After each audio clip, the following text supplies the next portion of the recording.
I had to learn everything in the music business the hard way. You know, there wasn't any school for it.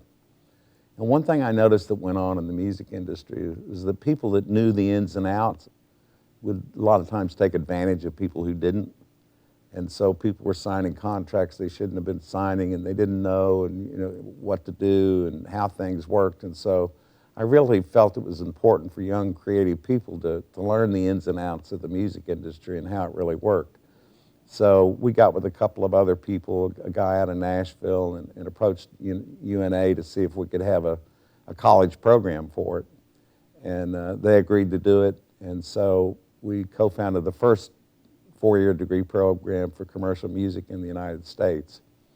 And we taught music publishing, songwriting, record company, recording studio techniques.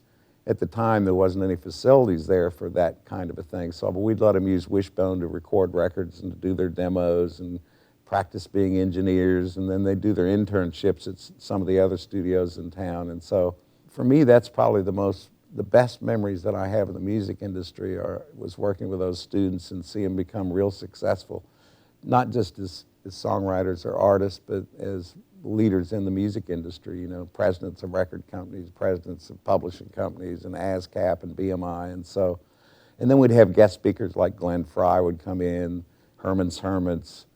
We'd have people that when they were in town recording, we'd ask them if they could come over and speak to the class. So that was really a good thing for them too, to get exposed to people that were really in it and really having success and tell their stories, how they got where they were. And so we never would tell who's going to come to the class, because if you did, the whole school would emerge on our class. I'll never forget the very first class I had, to show you the kind of demand there was for that kind of education. I had 120 students, and I told Dr. Simpson, who was the head of the music department, I said, there's no way I can do this, there's just too many. And I didn't want to grade all their papers, is probably really what it was. So we limited it to 60, but we always had full classes.